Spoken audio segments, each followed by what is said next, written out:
Very good morning to all of you. I am Pradeep Kumar Sinha, and in my previous class, I've already explained the two stanzas of the poem The Last Bargain, and we have seen that neither the power of the king nor the gold of the rich man can hire the man. न तो राजा के शक्ति ने, नहीं उस बूढ़े व्यक्ति के सोने ने उस आदमी को हायर कर पाया. Then what happened? It was evening. शाम का समय था.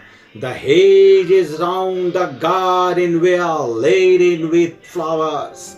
वो जो बागीचा था वो फूलों से लदा हुआ था. Then what happens? A lovely maid came out and offered to hire him with her smile. एक सुंदर सी लड़की आती है और उस व्यक्ति को अपने मुस्कुराहट से हायर करने की कोशिश करती है. Then what happened? But she too went away disappointed. लेकिन वो भी निराश हो जाती है. क्यों निराश हो जाती है? Her smile turned into tears. उसके आंसू, उसके जो मुस्कुराहट थे वो आंसू में बदल जाते हैं. And she was left in the dark because her request was also rejected by the man. और वो भी आंसू बहाते वहां से चली जाती है. और ऐसा क्यों होता है? क्योंकि उसके प्रस्ताव को भी उस व्यक्ति ने ठुकरा दिया. Now the concluding part of the poem, very interesting. In the setting sunlight, the sound around sea coast, stone golden. क्या था? अस्त होते हुए सूर्य के प्रकाश में समुद्र तट की रेत चमक रही थी. The sea waves beat their heads on the shore and broke up. ऐसी स्थिति में क्या होता है? A child sitting there was playing with seashell. और वहीं पर उस समुद्र तट के पास एक छोटा सा बच्चा बैठा समुद्री कौड़ियों से खेल रहा था. जो समुद्र के किनारे कौड़ी पाए जाते उससे खेल रहा था. He said to the man, और उसने आदमी को क्या कहा? He said to the man that he was ready to hire him but without any payment. कहा कि मैं आपको हायर कर लूंगा लेकिन इसके बदले में मैं आपको कुछ देने वाला नहीं हूं. Then what happened? This is the remarkable point of the poem. The man finalized the deal. Actually, he was attracted by the proposal of the little boy. उस little boy के proposal से वो आकर्षित होता है और उसने इस deal को finalize किया.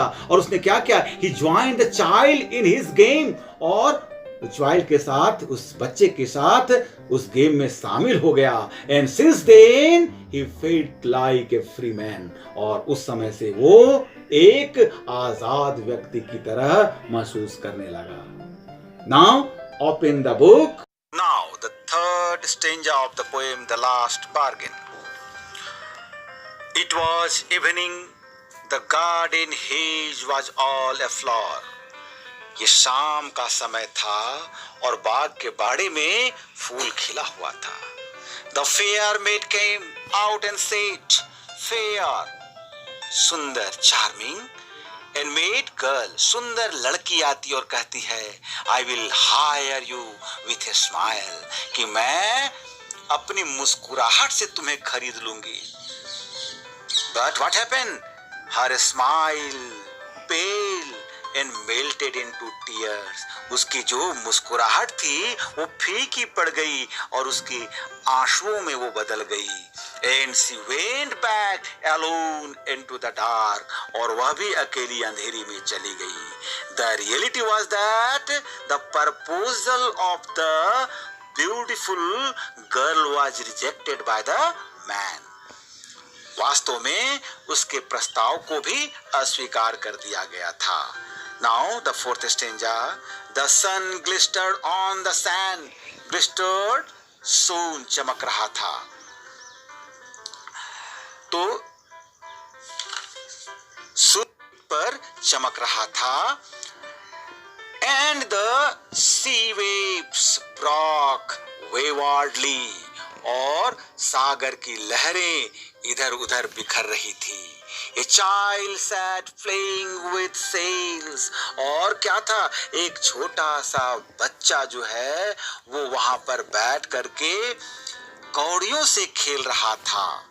He raised his head and seemed to know me and said, वो अपने माथे को उठाता है और ऐसा प्रतीत होता है कि वो मुझे जानता है और वह मुझसे बोलता है.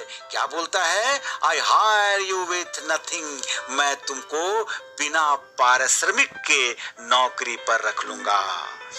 और फिर क्या हुआ?